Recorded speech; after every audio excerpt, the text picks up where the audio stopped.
In the last section, we extracted a ton of JSX from our index.js file into this new comment detail file. Now, we have one tiny little mistake inside this file right now, something we missed in the last video. You'll notice that inside this file, we're making use of the Faker library. If we want to make use of the Faker library inside this file, we have to import it into this file. At present, we have only imported it into the index.js file. Every import statement that we put is only going to be good for the file that it is placed in. So this import statement inside of index.js is not going to make Faker available inside of our comment detail. So to fix this, I'm going to put import Faker from Faker inside of comment detail, like so. Okay, so we've now created a new component. So now the next thing that we're going to want to do is somehow get this component right here to show up inside of our app. We want to essentially render, is the term we might use. We want to render the comment detail component inside of our app. So how are we going to do that? Well, first off, we need to make sure that the comment detail component is available inside of the index.js file. Remember, by default, all these different variables, components, everything that we create in different files are segmented or siloed off from other files inside of our project. So right now, there is absolutely no connection between our index.js file and the comment detail file. They are not connected in any way. In order to get this comment detail component to show up inside of index.js so that we can then use it inside of our app component, we're going to do two things. First off, we're going to place an export statement inside of the comment detail. This export statement inside of here essentially tells the rest of the world, hey, everybody else, every other file inside my project, if you want to get access to the comment detail, no problem, I got you covered. So the export statement that we're going to place inside of comment detail is going to make our component available to every other file inside of our project. Then to actually get access to that, we're going to add an import statement to the index.js file. And that's what's going to form an actual link between these two files and make sure that our comment detail is available inside the index.js file.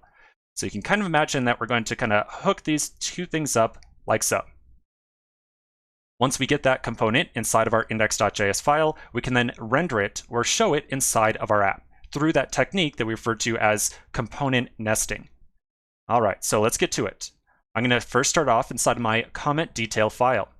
To export this component that we just created, I'm going to go down to the very bottom of the file, and I'll add export default comment detail like so. So again, this line right here is what makes this component available to the rest of our project. We'll talk more about the specific syntax we're using here in a little bit, but for right now, we just need to understand it makes this thing available to outside files. All right, so now we're going to change over to the index.js file. And at the top, we're going to add in an import statement for our comment detail. So I'm going to say import comment detail from, and then we're going to provide a relative path reference to the file that we are trying to import. In this case, the file that we're trying to import is in the same directory or the same folder. So to indicate that, we'll put down a // and then we'll list out the file name, which is comment detail, like so. So again, the / right there means look in the same folder that we're currently in, and then attempt to find the comment detail file. Now you'll notice that we did not have to put on a .js or anything like that. Webpack, the library that is doing this kind of importing stuff and tying all these different files together, is going to automatically attempt to find files ending in JS for you. So you don't have to put the actual file extension on there so long as it's a JS file that you're trying to import. Okay, so this looks good. Now the last thing we have to do is take this component right here that we just imported and use it inside of our app. To do so, I'm going to clean out the existing JSX that is inside of here right now.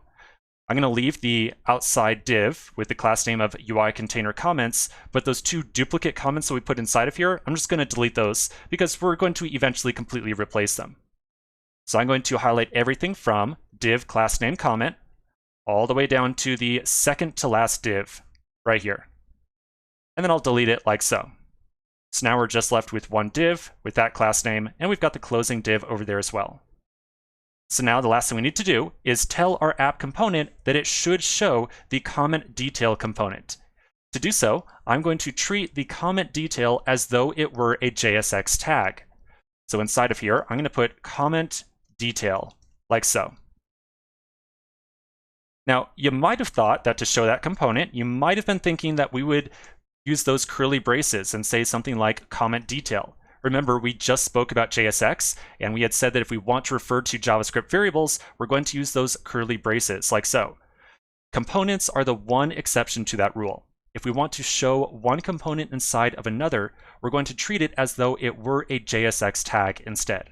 So whenever we're showing a component, nope, not going to use those curly braces. All right, so that's pretty much it. So let's now save this file, and we'll flip over to the browser, and we'll test this out. At this point, we're just going to expect to see exactly one comment on the screen. And as we said previously, that comment is currently going to have a fixed author name, time, and comment content right there as well. Okay, so I'm going to flip back over. And there we go. So I see Sam, I got my logo, and I see nice blog post.